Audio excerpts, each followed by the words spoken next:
Voilà, bonjour, bonsoir chers téléspectateurs et bienvenue sur notre chaîne YouTube Mao Frank TV.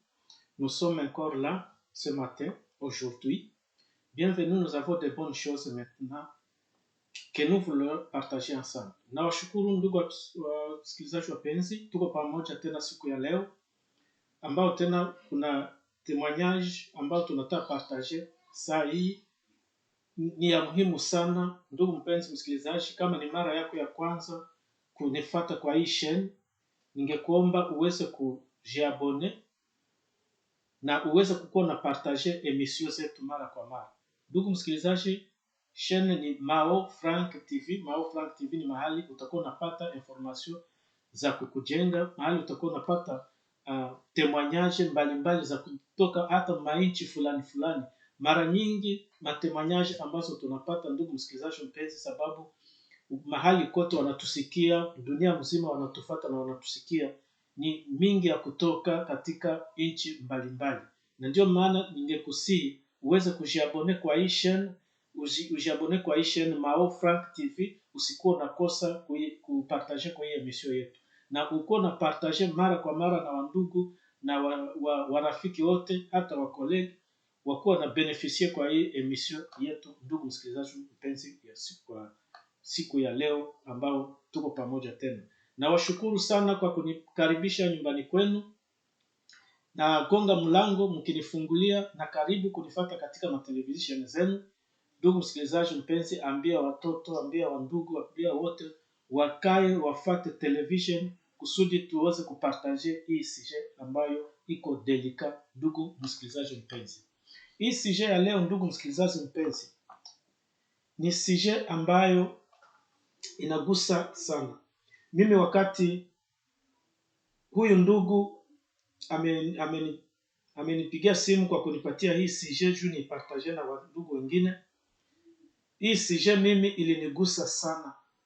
ilinigusa sana zaidi. Ndugu msikilizaji mpenzi, labda nawe hii sujet itakugusa, labda hii sujet itagusa mwenendo wako, labda hii sujet itagusa wewe msafiri ambao unasafiri katika mainchi mbalimbali, hata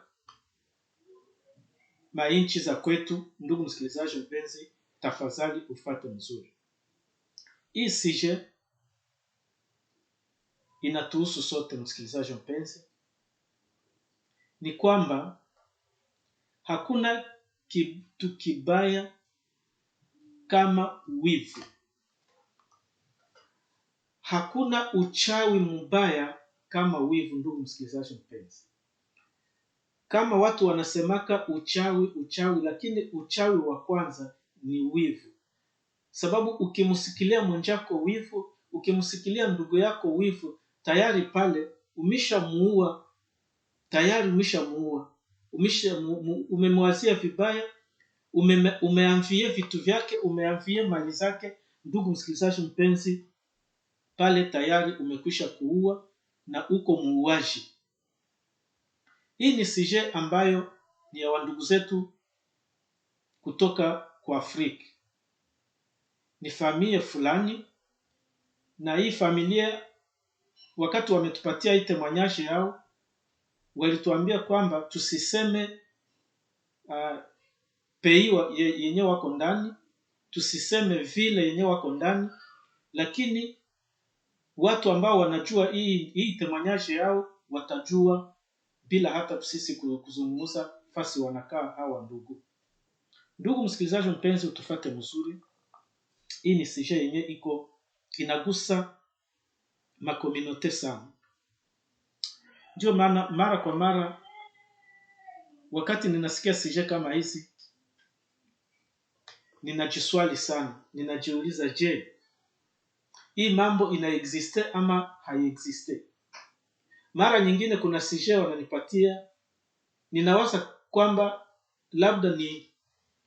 labda mtu aliota ndoto tu, lakini sio vile. Iko histoire yenye iko vrai, mtu alivivre histoire yenyewe.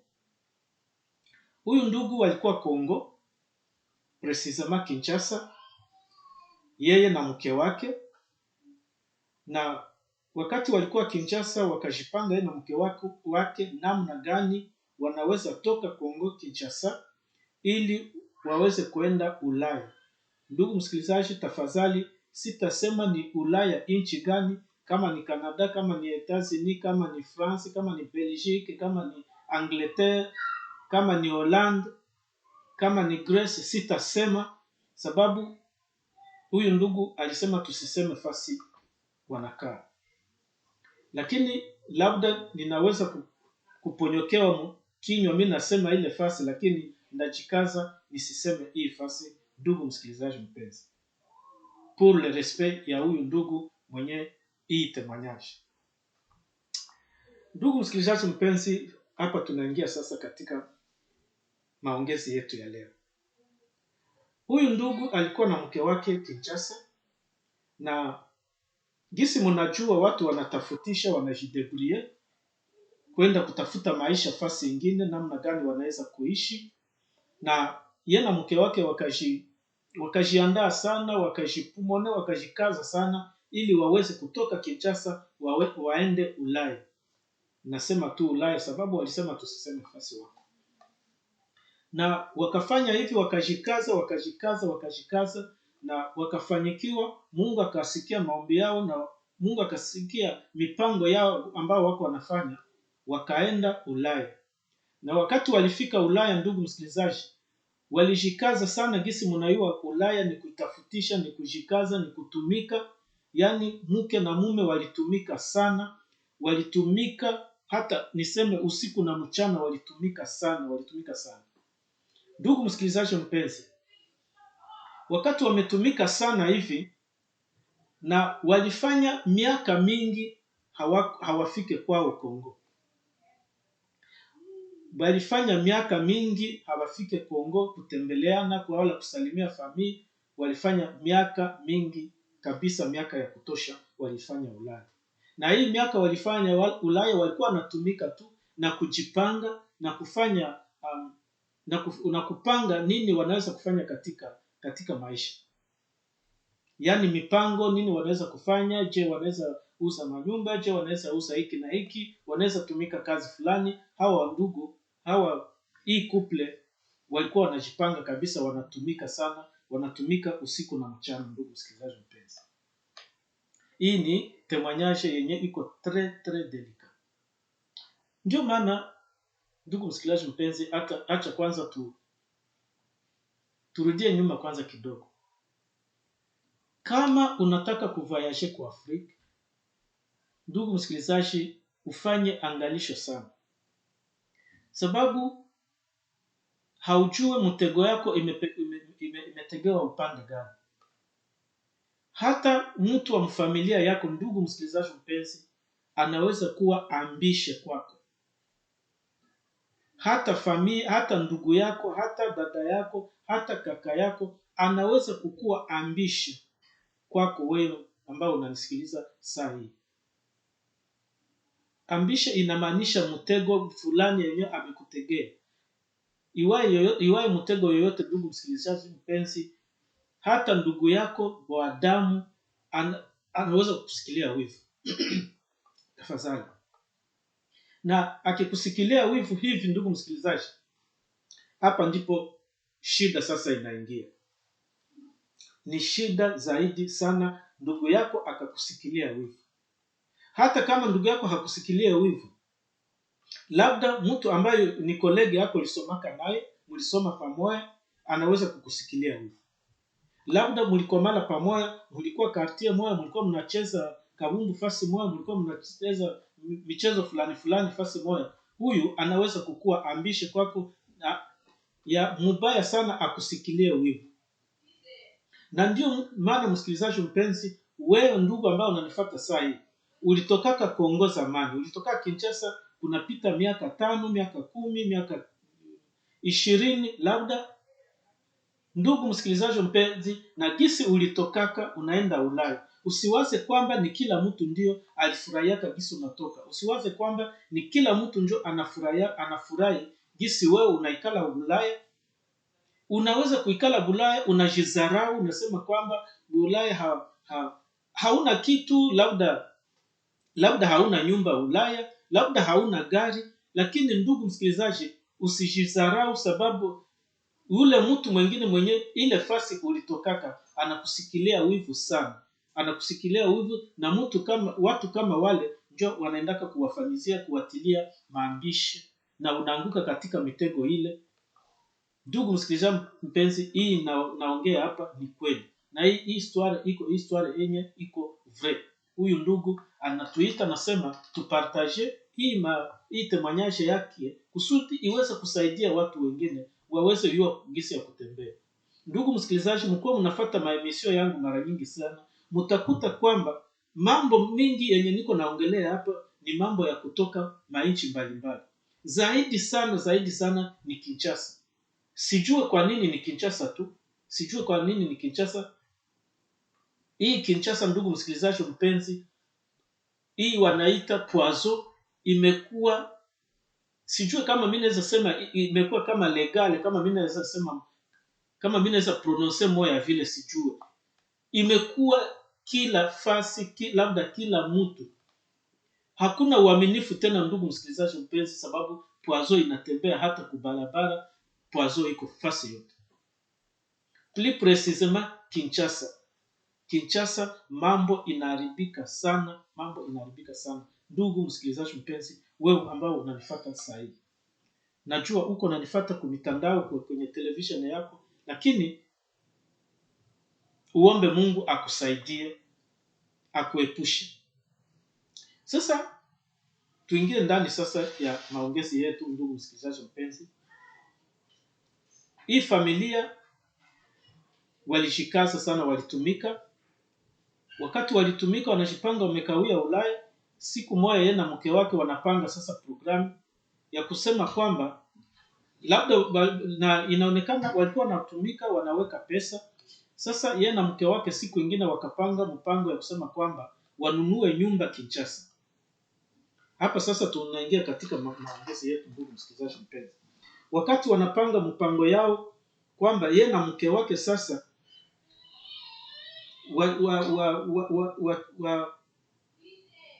waongeze pesa, wakusanye pesa ili wanunue nyumba Kinshasa. Na hao wandugu walifanya hivi kwa kweli. Walishipanga mzuri, na programu yao wakaipanga mzuri ya kununua nyumba Kinshasa. Ndugu msikilizaji mpenzi, ambao unanisikiliza, ambao unanifuata, ndugu, usikose kusubscribe kwa hii channel Mao Frank TV. Ni hapa hii unique chaîne kwenye utapata matemoignage. Hii ni unique chaîne ya YouTube kwenye utakuwa unapata matemoignage za kutoka mainchi mbalimbali, zaidi kwenye Wakongole wanakaa, kwenye Waafrika wanakaa zaidi sana. Ni hii unique chaîne Mao Frank TV. Mao Frank TV ni mahali pako. Sasa ndugu msikilizaji mpenzi, hawa ndugu wakapanga gisi watanunua nyumba. Hii familia ikapanga gisi itanunua nyumba Kinshasa. Na wakafanya hivi, wakapanga gisi watanunua nyumba Kinshasa, na wakasikilizana mume na mke, na kati ya wao wawili nani ataenda Kinshasa kununua nyumba. Sikia ndugu msikilizaji mpenzi, hata mauaji imeingia katika familia. Hata mauaji imeingia katika watu wote. Poison imeingia katika mafamilia. Watu ni familia moja, lakini wanaanza kupezana poison. Familia mzima, baba moja, mama moja, wandugu, familia moja, s'il vous plaît, damu moja, lakini wanapatiana poison, wanauana. Ndugu msikilizaji ambao unanisikia saa hii, dunia inaelekea mwisho. Ingekuwa heri hii unique chaîne uko unafuata mambo ambayo tunazungumzia kwa hii chaîne. Iko Mao Frank TV. Ni unique chaîne, utapata mazungumzo ya hivi. Haiko kama mashine zingine, labda naweza sema kuna mashine mbalimbali ambazo zinatukana watu, lakini hii iko unique chaîne ambayo inazungumza mambo ambayo itakujenga na inajenga community yetu ya Afrika. Ndugu msikilizaji mpenzi, tafadhali, hii familia ikajipanga sasa, nani ataenda Kinshasa, kama entre mke wala mume, nani ataenda Kinshasa kununua nyumba. na wakafanya hivi na wakasikilizana kama mwanamke njo ataenda Kinshasa kuuza nyumba. Ndugu msikilizaji ambao unanifuata sai kwenye television yako, please, kama uko na sujet kama hii, kama uko na sujet ya témoignage, kama uko na sujet iwayo sujet yoyote, ndugu msikilizaji mpenzi, usiweke hii sujet yako. Contact zetu ziko pale chini ya ekran yako, utaona jina yetu, contact zetu ziko pale, utuite, utukontakte ndugu msikilizaji mpenzi, utupatie sujet yako tuweze kuidebatre na tuweze kuilancer mu communauté, isaidie watu wengine na watu wasianguke mpiège ya mauaji kama hii ya kuenda kukula poison ya kukufa tu kifo ya hivi. Ndugu msikilizaji mpenzi, hii ni ya kusaidia watu wasianguke mapiège. Sasa ndugu msikilizaji mpenzi, hii familia ikapanga kwamba mwanamke njo ataenda Kinshasa kununua nyumba, na wakafanya hivi. Mwanamke akapanga voyage yake. Wakati walipanga voyage yake, na akakamata avion akaenda Kinshasa, na akafika Kinshasa mzuri, iko ambone sante, maisha iko mzuri, yeye na wanawake, familia iko mzuri sana, wanajipanga mzuri, wanafanya makazi zao kama kawaida mzuri sana. Ndugu msikilizaji mpenzi, huyu dada akafika Kinshasa, na huyu dada alikuwa ameongea na familia yake kwamba atafika Kinshasa, lakini atafikia kwa hotel. Labda tunaweza sema labda alifikia kwa hotel kulingana na condition ya kwao. Labda kama mimi naweza kusema vile, sijue, sababu tulitoka mafamilia zenye ziko pauvre. Kuna labda tulikuwa mu manyumba zenye huko mnyumba mvula iko na nyesha, nyumba iko na vuya, huko mnyumba mvula iko na banyeshe. Hii ni mfano tu nasema, lakini kwa kifupi huyu dada aliprefere kukamata hotel ili afanyizie séjour yake kwa hotel. Alikuwa anatoka naenda fanya kazi zake, anaenda ku demarche ya kuuza nyumba, anatokea kwa hotel, wala kutembea kwa familia yake kwao, iko anatokea kwa hotel. Ndugu msikilizaji mpenzi, wakati amefika Kinshasa, amefikia kwa hotel, na wandugu zake walimkaribisha, wa petite sœur yake na grande sœur yake walimkaribisha, na banatembea kwa familia yao kwao kawaida. Gisi mnajua ndugu msikilizaji ambaye unanifuata sai katika television yako, huyu dada alifanya séjour yake mzuri. Lakini sasa jambo ya kushangaza ndugu msikilizaji ambao unanifuata sai,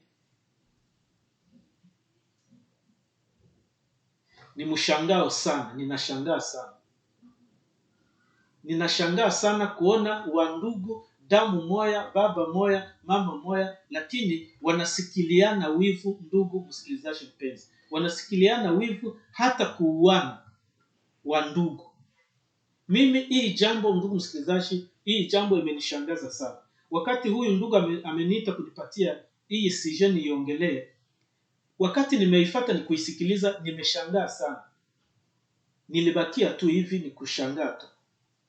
Huyu dada amefanya séjour zake pale Kinshasa, na wakati iko mséjour zake iko nafanya na vitu ambaye alimpeleka kule. Ndugu msikilizaji mpenzi, alienda na pesa za kununua nyumba Kinshasa. Sasa jambo ya kushangaza ndugu msikilizaji, kufika Kinshasa na nyumba haikuziwa. Ndugu msikilizaji ambayo unanifuata kwenye television yako sahihi, nyumba haikuziwa. Alienda na pesa lakini nyumba haikuziwa. Mambo iliisha hivi, mambo iliharibika. Kumbe jambo yenye iko pale, hawa wadada zake, kuko petite sœur yake na grande sœur yake, hawa wawili walikuwa wanamsikilia wivu sana, wanasikilia huyu dada yao, wanamsikilia wivu sana kuona gisi yeye alitokaka Kinshasa anaenda Ulaya, na wakati amefika Ulaya amejiretablir, bamefanikiwa, wanafanya makazi zao kama kawaida, na kupitia makazi zao ndugu msikilizaji mpenzi, wanafanikiwa tafadhali kupitia makazi zao. Na kumbe huyu petite sœur yake na dada yake grande sœur yake walishamsikilia wivu ya sana sana sana sana. Ndugu msikilizaji mpenzi, ijapokuwa wakati iko Ulaya alikuwa anasaidia hawa wadada zake, anasaidia hata wandugu wengine wenye wako pale Kinshasa, kama vile wandugu zake wengine, familia kama vile Machua. Lakini hawa wadada wake wawili walimusikilia wivu sana, kuona yeye amefanyikiwa. Kwa nini yeye ametoka Kinshasa anaenda Ulaya, yeye amefanyikiwa? Ndugu msikilizaji mpenzi, partage s'il vous plaît, partage mbele tuendelee na sujet yetu. Sujet yetu iko mzuri sana. Mimi najua kuko mtu ataprofite hii sujet, ambaye kuko mtu iko anapanga voyage yake ya kwenda Kinshasa ama ya kwenda kwa Afrika. Hii sujet inamconcerne. Na hata kama haupange voyage, hii sujet inabidi ikuconcerne, sababu itakwambia quelque chose. Anza partager s'il vous plaît, partager s'il vous plaît, partager kwenye YouTube, partager kwenye Facebook, partager kwenye Instagram, kwenye Facebook, fasi yote partager na wandugu, tupie mahali wote wako. Ndugu msikilizaji mpenzi, hii sujet haiko ya kuweka tu wewe uisikie na uiwakilishe pale unyamazi. Hapana, itusaidie sie wote.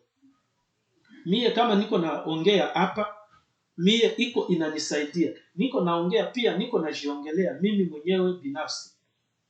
Sababu hii sujet pia na mie inaniconcerne sana, iko na niconcerne.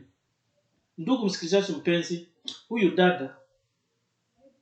dada hao wadadake wawili walimusikilia wivu sana sana sana, kuona yeye alitokaka Kinshasa akaenda Ulaya. Kumbe sasa hao wadada zake wawili walishakafanya recherche na kufanya mbinu zote namna gani wanaweza kutoka Kinshasa waende Ulaya, ilishakashindikana. Walishafanya mbinu zote namna kutafuta njia mahali kote, walishakashindwa na walishakakosa. Wanaweza siku moja wanaweza fika Ulaya namna gani? Ndugu msikilizaji mpenzi, wewe ambaye unanifuata kwa saa hii kwenye television yako, tafadhali partager s'il vous plaît, partager na ulike. Gusa kwa kale ka esinye ka care. Kale ka esinye ka care, ulike pale, ukaguse pale ulike. Batu wengine baprofite hii emission ya siku ya leo ibasaidie. Ndugu msikilizaji mpenzi, wewe ambaye una voyage, wewe ambaye una voyage kiolela, kama ninaweza sema vile, hii sujet ikuconcerne na ikuambie quelque chose. Sikwambie kwamba usivoyage. Ndugu msikilizaji, wengi watasema mbona unaongelea mbona mimi na voyage kila siku, niko na mabusiness zangu kwa Afrika za hivi na hivi, na mimi naendaka kila semaine. Sasa wewe unasema watu wasikuwa na voyage. Ndugu msikilizaji ambao unanifuata, sijasema kwamba usivoyage. Voyage leo, voyage kesho, voyage kesho yake, gisi una voyage. Lakini hii sujet ikuambie quelque chose, ikufungue masikio ya kiroho kama vile ya kimwili. Na mie kama vile iko na hii sujet iko na nifungua masikio, na iko na nifungua masikio ya kiroho na ya kimwili. Na itasaidia ndugu mwenyeko pembeni, ule mwenyeko anatusikia na ule mwenyeko anatufuata muinchi fulani. Ndugu mwenyeko anatufuata kwa Afrika, mahali kote kwa Afrika, makomine fulani fulani, maprovince fulani fulani, huyu ndugu iko concerne na hii sujet. Basi tunaendelea na sujet yetu. Ndugu msikilizaji mpenzi, hawa dada zake walitafuta mbinu za kwenda Ulaya, ilishindikana. Kumbe walisikilia dada yao wivu ya nguvu, sijua mimi naweza kuitia mkategori gani. Ndugu msikilizaji, sasa huyu dada iko Kinshasa na hao wadada zake, petite sœur yake na grande sœur yake. Zaidi sana petite sœur yake ndio mwenye alikuwa anashughulika naye, kumpigia chakula, kumservire chakula. Huyu petite sœur yake ndio mwenye alikuwa anaservire huyo grande sœur yake mwenye anatoka Ulaya. Ndugu msikilizaji mpenzi, nataka nifupishe tu mambo hapa, nifupishe tu kusudi usikie. Tusiende mbali, tusikamate ma commentaires za mbalimbali, sababu muda haitaturuhusu. Ndugu msikilizaji mpenzi, baliendelea hivi, bana enjoy kule Kinshasa, biko bien na familia. Kumbe hao dada zake hawako na roho mzuri na yeye. Tena banaona gisi dada yao anakuya kuuza nyumba, na tangu zamani banamsikiliaka huruma gisi yeye anafanyikiwa, na ijapokuwa ni wandugu, na ijapokuwa anawasaidiaka, hata iko Ulaya anawasaidiaka, lakini chuki iliingia ndani mwao kwa ajili ya dada yake mwenye anafanikiwa. Sasa sikia hapa ndugu msikilizaji mpenzi, lakini kabla tuingie ndugu, partagez s'il vous plaît, partagez na watu wengine, partagez s'il vous plaît, partagez. Huyu dada wakati sejour yake inaanza karibia sasa, tafadhali, sejour zake, siku yake ya kurudia inaanza karibia. Alianza sasa kujiandaa sasa kupanga voyage gisa atarudia, ndugu msikilizaji mpenzi. Na hivi akaanza kutayarisha voyage yake namna gani anaweza kurudia. Na alianza kujitayarisha kama vile kawaida, gisi mnajua, kama ni kuuza kitu fulani yenye atarudia nayo, kama ni kuuza kitu fulani ya kupelekea mtoto kunyumba Ulaya, alianza kujitayarisha gisi atarudia. Na wakati alijitayarisha vile, akatayarisha kila kitu, na mavalize zake zikafungiwa mzuri, kupanga kila kitu mavalize zake gisi programu yake alipanga, funga mavalize zake mzuri, ndugu msikilizaji mpenzi. Na hii iko nafanyika hivi, huyu dada yake, huyu petite sœur yake ndio mwenye anampigiaka chakula na kuna kumservir. Na huyu dada mwenye alitoka Ulaya, tangu alienda Kinshasa, hajawahi siku moja kukula ku restaurant, na hajawahi siku moja kununua hata mkate kubutiki ama kumagaze, kununua hata kalanga wala kama vile kwanga, ndugu msikilizaji mpenzi. Kama mimi naweza kuwasikilizisha mzuri, hajawahi kukula fasi yoyote, ama aliuza kwanga kwa barabara ama kalanga ama kwa restaurant, hakuna. Dada yake ndio alikuwa anapiga chakula, banakula, pakaendelea hivi. Sasa ndugu msikilizaji mpenzi, ikafika siku ambayo atarudia. Sikia sasa hapa, iko anapanga voyage kama vile tuseme siku ya leo, saa hii siku ya leo, kesho voyage ni kesho. Fata sasa hapa ndugu msikilizaji mpenzi, partagez s'il vous plaît, partagez please, partagez, batu va profiter kusikia hii témoignage ya ndugu. Partagez s'il vous plaît, partagez. Bwaka fasi yote, bwaka huku, sambaza kote, ndugu msikilizaji mpenzi. Hapa sasa njo ya muhimu zaidi, chose grave. Huyu dada alipanga voyage, kesho iko anarudia, kesho s'il vous plaît, mnifuate mzuri. Amisha mavalize zinafungiwa tayari, valize ziko tayari zinafungiwa, kila kitu iko tayari inafungiwa. Ni kesho asubuhi tu analamuka, iko na nyangula valize kutia mtaxi kwenda ku airport. Ndugu msikilizaji mpenzi, leo huyu dada yake muloko, petite sœur yake mwenye anamservira ka chakula, mwenye anampigia ka chakula. Ndugu msikilizaji mpenzi, leo siku ya leo, kesho iko nalamuka anaenda kurudia Ulaya. Huyu dada yake, petite sœur yake alifanya nini? Alimpigia chakula surprise ya unique, aseme ya kumulaga. Sikia ndugu msikilizaji mpenzi, alimpigia chakula ya surprise ya kumulaga na ya kumfurahisha juu bamepase séjour ensemble, na séjour yao imepitika mzuri. Huyu petite sœur yake anapiga chakula, kupiga chakula anakamata sumu anatia ndani ya ile chakula, anakamata poison anatia. Ile poison ilikuwa ya sur place, ilikuwa grave, iko poison, iko toxique sana.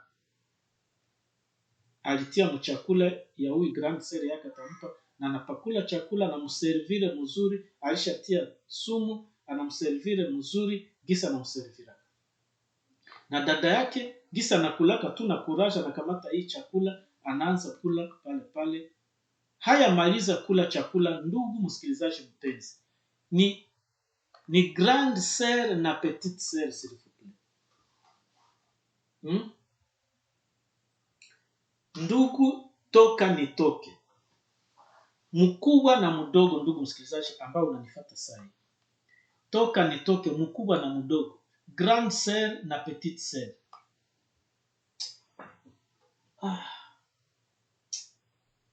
Ndugu msikilizaji, wakati hii si jamais nifikia mie, ilinigusa sana parce que ça me concerne aussi et ça te concerne également.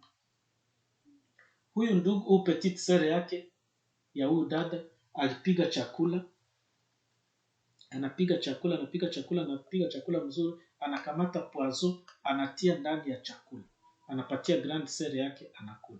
Grande sœur yake anakula. Kabla chakula haiyaisha, ndugu msikilizaji mpenzi, pale huyu dada yake alianguka chini. Ndugu msikilizaji mpenzi, na huyu petite sœur yake iko pale kuanguka chini. Huyu grande sœur yake pofu inaanza toka mkinywa, ilikuwa poison yenye iko très toxique sana. Pale ni poison ya pale, haikuomba hata traitement au vitu gani au kutapikisha vitu, hakuna. Pale huyu dada yake alianguka tu pale na alikufia pale sur place.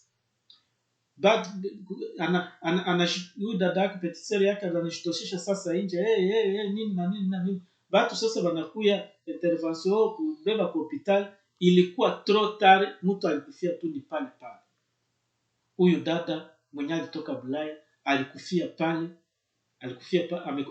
pale Kinshasa, na mwenye anamuua petite sœur yake, damu moya, baba moya, mama moya, balinyonya liziba ya mama moya. Ndugu msikilizaji mpenzi, ni jambo ya kushangaza sana. Hii sujet iko très difficile à comprendre. Na hii story nawaambia iko histoire vraie, ni huyu ndugu ya pekee anarakonte histoire yake, ni témoignage yake yenye iko anarakonte. Ndugu ambayo unanifuata kwa saa kama hii, huyu dada alikufa pale mwenye anamuua petite sœur yake. Ndugu msikilizaji mpenzi, sababu petite sœur yake alishatafuta njia ya kwenda Bulaya anakosa, alishakafanya mbinu zote za kwenda Bulaya anakosa, mpaka ikafika kwa kiwango sasa anasikilia dada yake wivu kwamba yeye aliendaka Bulaya namna gani. Ndugu msikilizaji ambao unanifuata sasa, huyu dada yake anakufa pale, petite sœur yake njo anamuua. Sasa jambo ya kushangaza, chose yenye iko grave yenye inashangaza na inaumiza communauté mzima, inaumiza communauté africaine, kama inaweza sema communauté congolaise. Ndugu msikilizaji mpenzi, huyu petite sœur yake mwenye amempatia sumu pale, hakuna kitu ya kwanza yenye alikimbilia kukamata. Alikamata pasiporo ya huyu dada yake, alikamata yani mapapie mamikanda za huyu dada yake zote alikamata na tia kwa mfuko. Na kitu ya kushangaza, ndugu msikilizaji ambao unanifuata saa hii, hao wa ndugu dada ni wa ndugu kabisa, grande sœur na petite sœur, bote familia mzima banafanana sana, wote walikuwa wanafanana kabisa. Unaona huyu ni ndugu yake ya huyu, ukibaona tu wote wanafanana, ndugu msikilizaji mpenzi. Lakini petite sœur yake anamuua. Akisha kumuua, anakamata mapasiporo yake na vitu vyake vyote, madokima zake zote anakamata na tia kumfuko. Ndugu msikilizaji, ufuate hapa mzuri. Akisha zitia kumfuko, basi dada yake ameshaua dada yake tayari. Basi hakuna tena jambo lolote na kufanya, ameshaua tayari, ameua dada yake. Ndugu msikilizaji ambao unanisikia, ambao unanifuata saa hii, partagez hii emission s'il vous plaît. Huyu dada ameua dada yake. Amemuua kwa nini? Wivu. Amemsikilia wivu. Kwa nini dada yake yeye anaweza fanikiwa? Na kwa nini dada yake yeye anaweza kuyauza nyumba Kinshasa? Na nyumba haikuuziwa, huyu dada alikufa Kinshasa, vikaishia pale. Sasa kwa kifupi, kwa kufupisha mambo, ndugu msikilizaji, kwa kufupisha sujet yetu, huyu dada mwenye alitoka Bulaya tayari amezikiwa Kinshasa. Na huyu dada yake petite sœur yake alishakamata mikanda yake, madokima zake zote alishatia kumfuko. Huyu dada yake akishazikiwa Kinshasa, huyu petite sœur yake mwenye alimpatia poisson. Hapa sasa nataka unifuate ndugu msikilizaji mpenzi. Hapa sasa njoo ufuate mzuri. Huyu petite sœur yake mwenye alimpatia poisson. Petite sœur yake mwenye anaua grande sœur yake juu ya wivu, juu ya roho mbaya. Alinakamata mapapie zake, madokima zake, anatia kwa mfuko. Bakisha zika dada yake. Huyu petite sœur yake anakamata sasa ile mikanda ya grande sœur yake, ameua grande sœur yake, anakamata mapapie zake, anapanda avio, anaenda panda avio kui mapapie za grande sœur yake. Anapanda avio, hii saa niko naongea na nyie, huyu petite sœur yake iko France.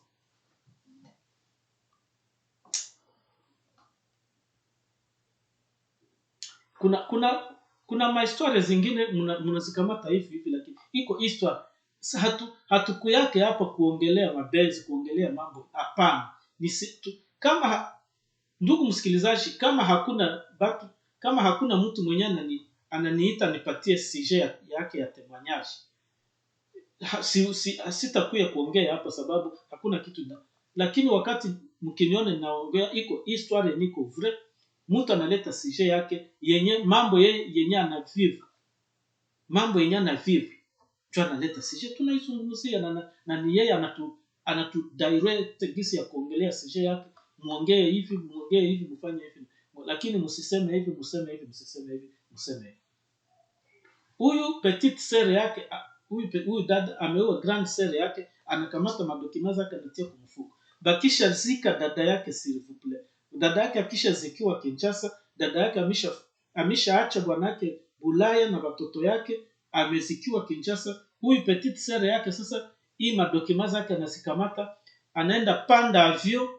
Hii sasa tuko tunaongea kwa saa hii, huyu petite sœur yake iko France.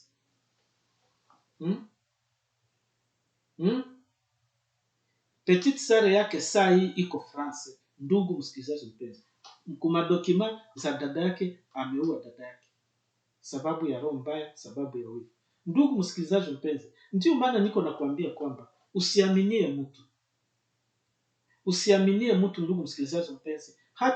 Hata ndugu yako anaweza shambuliwa na shetani, anakuwa ambishe kwako, ndugu ambao unanifuata sasa hivi. Na nataka unifuate mzuri na ufuate mambo yenye mimi nazungumzia. Usiseme mbona familia, hapana. Siseme kwamba familia inauanaka, hapana. Lakini uangalie mzuri na utembee mzuri, ndugu msikilizaji ambao unanifuata sasa. S'il vous plaît, partagez hii ma information, partagez hii ma témoignage. Iko très délicat ambayo za kusaidia watu, ndugu ambao unanifuata sasa. Iko très délicat hii sujet. Wakati mimi nimeifuata, nimeisikia, niliwaza labda ni ndoto ama huu ndugu alilota, hapana. Namuuliza tena, anasema ni mambo yeye ameviva. Huyu ndugu sasa iko Bulaya, hana tena mwanamke, anabakia na watoto, na mwenye anaua bibi yake. Ndugu banauana juu ya roho mbaya.